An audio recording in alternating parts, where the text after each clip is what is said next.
Robert Costello joins us now. Welcome back, sir. Congratulations and thank you for everything you tried to do to bring justice. Your reaction first to what happened today. Well, my first reaction was that I was stunned. I expected a hung jury only because it's New York County. If it was any other county, I would have expected an acquittal based upon the evidence or the lack thereof. So naturally, when this thing came out just about 5 o'clock, I think tonight, I was stunned.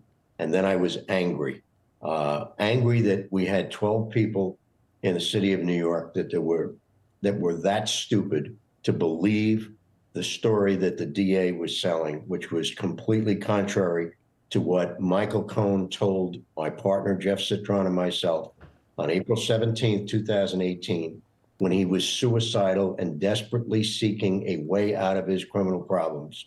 We made it clear that the way out of his criminal problems would be to cooperate against Donald Trump if he had truthful information. And I repeat, if he had truthful information, because I kept on going over that same point again and again and again with him to make sure that he wasn't going to make something up in order to try to get out of his problems.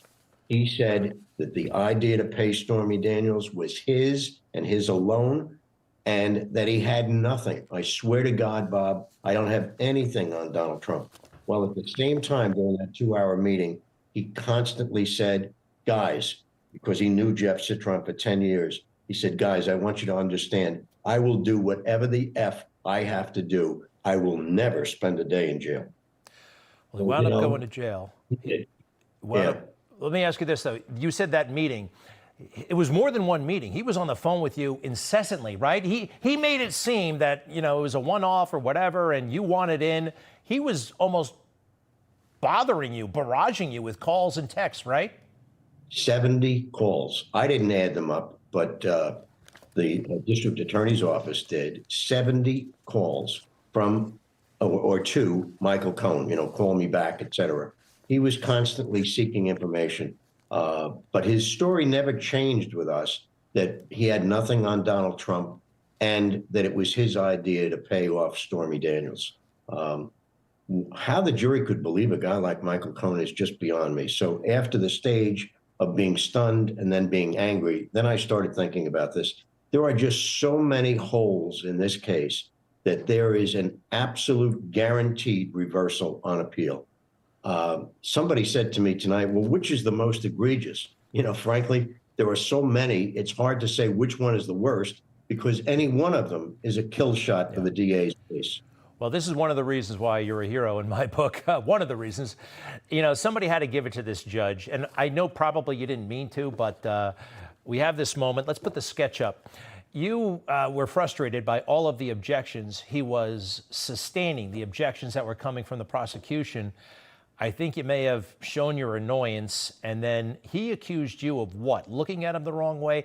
Tell us a little bit, because we covered that when it happened. Tell us about that moment, and what does that say about him as a judge, that he kicked everybody out of the room so he could yell at you?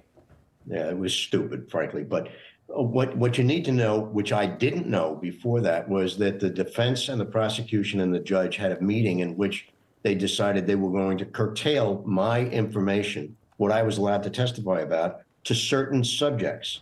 Now, normally when you have a discussion like that, what should have happened was that Trump's lawyers should have come and explained to me before I was called to the stand, these are the new rules and regulations that we just agreed to. That didn't happen. Normally, when the witness after a meeting like that comes into the courtroom, the judge is supposed to check and say, have you advised the witness that we are narrowing the scope of his allowed testimony? And that didn't happen. So the judge didn't do what he was supposed to do. Now I'm sitting there listening to a lot of questions. This DA did not get up out of her seat, and all she simply said was objection. Never gave a reason for the objection.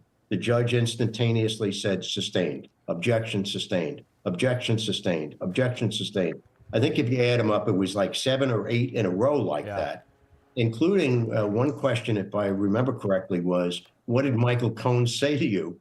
Objection sustained. And I was thinking, that's what you were there for. What was going on. And I did audibly, although I didn't do it on purpose. I did go, geez, Geez. That's all I did. The judge starts talking to me, so I turned in his direction. He immediately accuses me of trying to stare him down. That was ridiculous. I did no such thing. Well, That showed paranoia, not mine.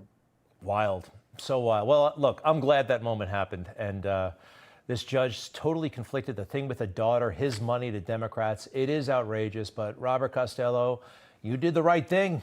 You came forward. You didn't have to. And it was pretty amazing. Thank you, sir.